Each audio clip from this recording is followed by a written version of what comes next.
क्या आपने कभी सोचा है जिस बिहार में शराब को छूना भी जुर्म है, वहाँ कानून के रखवाले ही जब जाम छलकाते पकड़े जाएं तो सिस्टम का क्या होगा?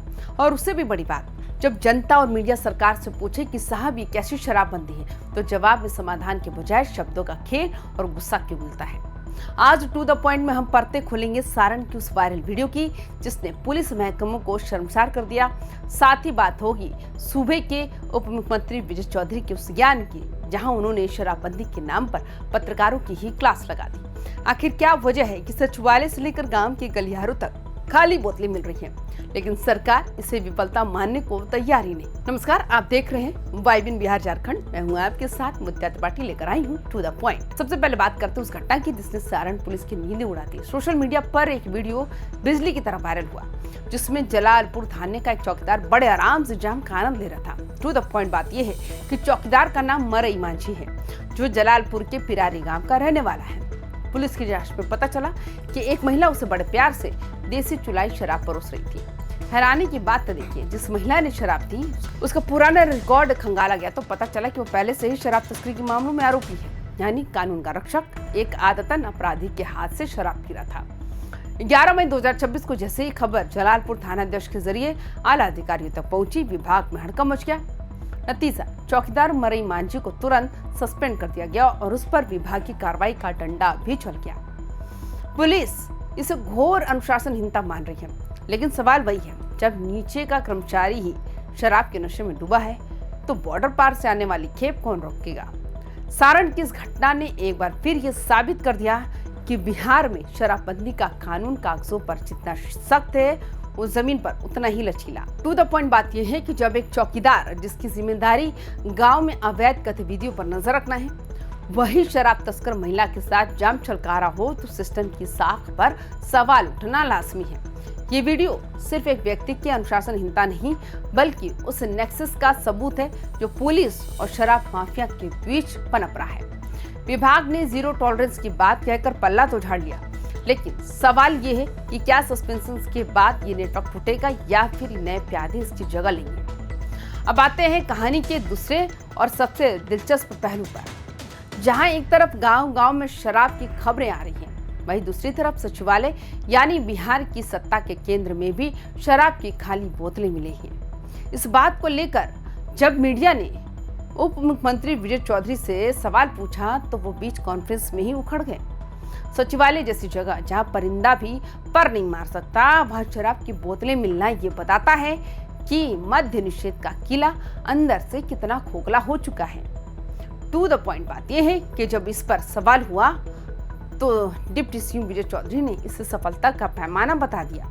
उनका तर्क था, अगर पीने वाले पकड़े जा रहे हैं और कोर्ट में रिकॉर्ड सजाएं हो रही हैं तो ये कानून की कामयाबी है। लेकिन विश्लेषण ये कहता है कि अगर बोतलें सचिवालय तक पहुंच रही है तो ये पुलिस की मुस्तैदी नहीं, बल्कि कानून के डर का खत्म होना है। क्या सजाओं का बढ़ता आंकड़ा वाकई सफलता है या ये इस बात का सबूत है कि लोग अभी भी बेखौफ होकर कानून तोड़ रहे हैं। उन्होंने पत्रकारों को जो पाठ पढ़ाया उसे टू द पॉइंट समझना बहुत जरूरी है।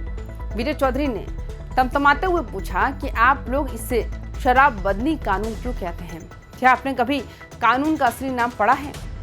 उनका तर्क था कि इस कानून का नाम है बिहार मद्य निषेध एवं उत्पाद शुल्क अधिनियम। उन्होंने एक अजीब सी तुलना की और कहा कि अगर कोई हत्या करता है तो क्या आप उसे हत्याबंदी कानून कहते हैं? नहीं ना, तो फिर इसे शराबबंदी क्यों कह रहे हैं। डिप्टी सीएम का कहना है कि इस कानून का काम केवल अपराध तय करना और सजा देना है। उनके मुताबिक अगर लोग पकड़े जा रहे हैं और कोर्ट से सजा मिल रही है तो ये कानून की सफलता है। लेकिन जनता तो ये पूछ रही है, बोतलें मिल ही क्यों रही हैं। विजय चौधरी साहब तो यहाँ तक कह दिए, शराब बेचना, पीना या स्टॉक रखना दंडनीय अपराध है और जो पकड़ा जाएगा उससे सजा मिलेगी, बस यही कानून। इसके बाद वे बिना किसी और सवाल का जवाब दिए वहां से उठकर चल दिए। अब इस पूरे विवाद का हम विश्लेषण करते हैं। एक तरफ एक छोटा कर्मचारी सस्पेंड होता है क्योंकि वो कैमरे पर पकड़ा गया, लेकिन दूसरी तरफ जब सचिवालय जैसे हाई सिक्योरिटी वाली जगह पर बोतलें मिलती हैं तो सरकार नाम और परिभाषाओं के पीछे छिपने लगती है। विजय चौधरी साहब का ये कहना है कि हत्याबंदी जैसा कोई शब्द नहीं होता, इसलिए शराबबंदी भी गलत है। ये जनता की आंखों में धूल झोंकने जैसा है। सच तो ये है कि खुद सरकार ने इस अभियान को शराबबंदी के नाम पर ही वोट और वाहवाही के लिए इस्तेमाल किया था। अब जब कानून को लागू हुए 1 दशक होने को आया है, तब भी अगर गली मोहल्ले में शराब मिल रही है तो इसे केवल रिकॉर्ड सजा दिखाकर सफल नहीं कहा जा सकता। विजय चौधरी का यह कहना है कि हत्याबंदी जैसा शब्द नहीं होता, इसलिए शराबबंदी कहना गलत है।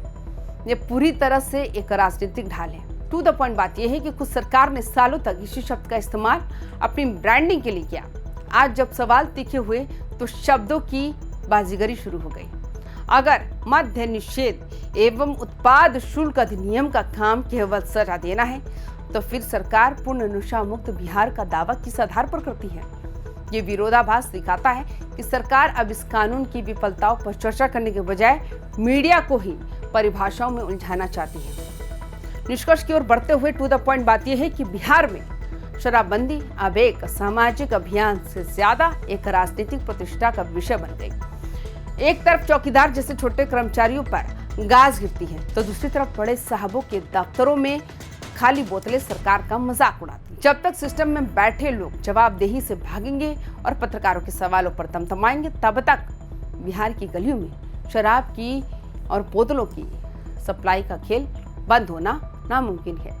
आज के टू द पॉइंट एपिसोड का सार यही है कि सिस्टम में सुधार केवल छोटे प्यादे यानी चौकीदार को सस्पेंड करने से नहीं आएगा। जब तक सत्ता के गलियारों में बैठे लोग अपनी जिम्मेदारी से भागेंगे और आंकड़ों की बाजीगरी करेंगे, तब तक बिहार में मद्य निषेध का सपना अधूरा ही रहेगा। आपको क्या लगता है, क्या डिप्टी सीएम का गुस्सा जायज था या फिर कड़वे सवालों से बच रहे थे? अपनी राय कमेंट बॉक्स में जरूर बताएं।